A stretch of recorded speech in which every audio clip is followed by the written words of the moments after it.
to American Coney Island, Las Vegas.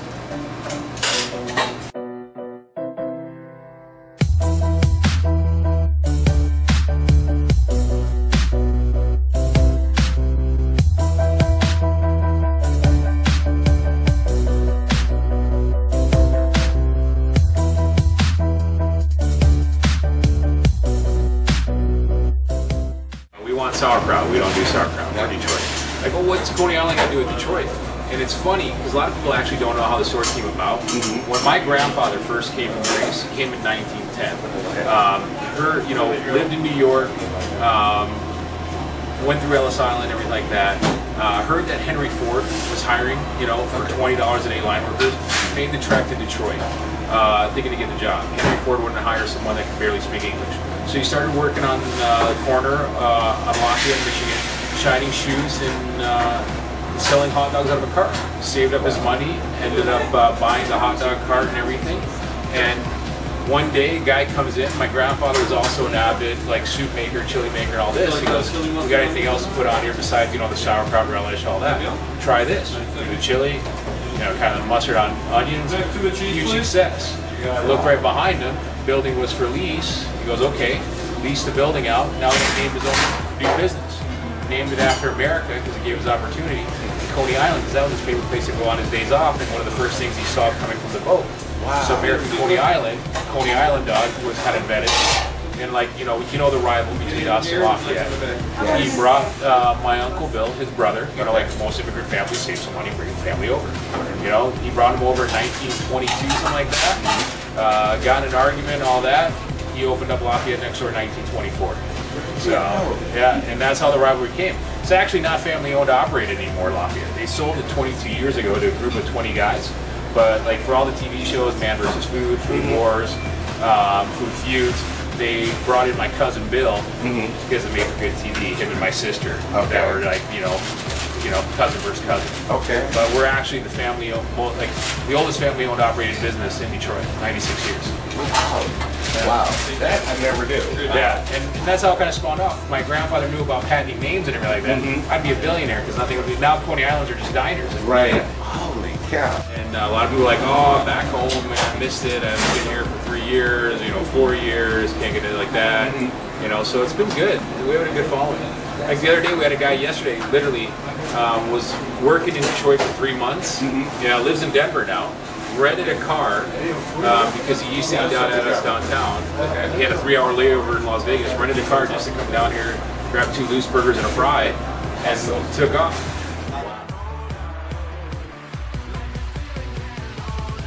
That stuff. He goes, "What can I do?" Well, let's do a loose burger. Ground beef. We still use the hot dog bun, chili, mustard, onion. So it's just a different option from kind of the pork aspect. So it's a ground seasoned beef that we fill the bun with, and then our signature chili. So it's not on a hamburger bun. Yep. Yeah, that's why we call it a loose burger. Okay. Would you like cheese on it? Sure. It's always better than cheddar, right? Yeah. And I've only been out here for a short while. It's like you come out here and we went to the Tigers game. It was the Sunday 1 o'clock game. And after inning, we're all drenched in sweat. I'm like, I can't sit out here anymore. I was like, we went and stood the rest of the game. It's like unreal.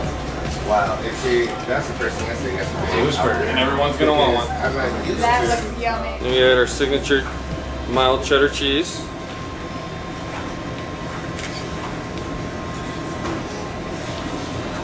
Finish it off with our scrumptious chili. It is.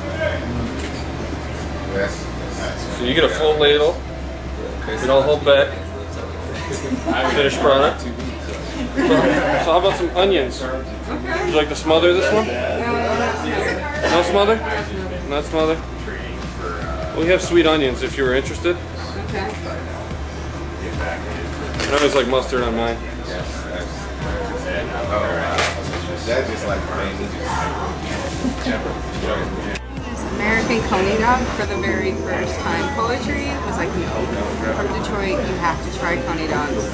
Not one who's big on hot dogs, but I'm willing to try it. So here we go.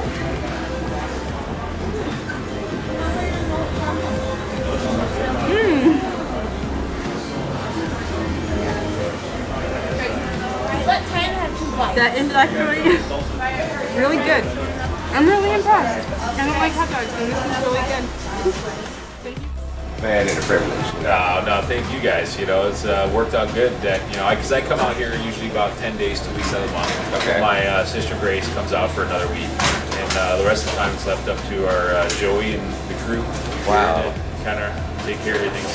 Wow, that's amazing. So, if I could ask, what you say you guys been here 3 months, right? October. So Okay. yeah, we've been here since October. We just actually celebrated our 9 months yesterday. So Congratulations. thank you. Would you say like the D hotel, is it like more oriented trying to be like bring Detroit here, like some of the? Well, you know, it is. You know, Derek and Greg Stevens, the owners of the hotel. Okay. They're Detroiters. You know, they're from Detroit. They're the ones who actually brought us. Okay. And it's kind of a funny story. You know, Derek, you know, his grandfather brought his father brought him, now he brings his kids. You know, he went to Wayne State University for his MBA, you know, lived downtown, worked downtown, used to go to the American Coney Island all the time because we're the only place open 24 hours a day. Right. And used to be a customer, really kind of didn't know who he was. You know, like we know customers, hey, how you doing, but not their, you know, full background to an extent. And one day he just kind of comes in and goes, hey guys, my name's Derek, and I own Golden Gate Casino, and I just bought another hotel in Vegas called, you know, Fitzgerald, which is the D. I'm going to rename it, and I want you guys in. Who are you? You know, Right. where? You know, it's like, Right. He's like, oh, flying you guys out. Take a look at it. Okay. And I was actually, I just joined the family business about 8 months ago. I was vice president of marketing and operations for a franchise company, and I always moonlighted for the family, but never 100%, you know. But now I'm on full board. But my sister calls me up, tells me the whole situation. I'm like, all right, go check it out. You know, I was in California at the time. I couldn't make it over. She came with our operations manager, looked at everything. We're like, yeah, I think we should do it. And you know, that's kind of all she wrote. Wow. It was a good fit too because you know, we're family oriented. We're a mom and pop shop. Right. We're, you know, you'll find us in our stores pretty much every day. We're like, you know, from either Detroit or here or here. And you know, it clicked well because Derek and Greg, you know, they're running their businesses like families as well, and they're another family. So it's like, you know, families working with families. And that was the main thing that really got us. That's great business right there. Yeah. It's not too many family-oriented business left. It seems like it's all about the big corporate, I'm gonna say corporate takeover, but you don't have that tradition. I haven't, at least in Colorado, I haven't seen it as much. Yeah. And I would say that would have like a special bond, knowing their work ethic is a family-oriented, bringing our work ethic. Wow, that's priceless. And the great thing is too, you know, Derek comes back and forth, spends a lot of time in Vegas, goes back and forth to Detroit all the time as well. And when he's here, you know, you'll find him, you know, hanging out at the bar, talking and hanging out with, you know, players and, you know, people at the bar, and just, you know, it's a great party atmosphere. Really great.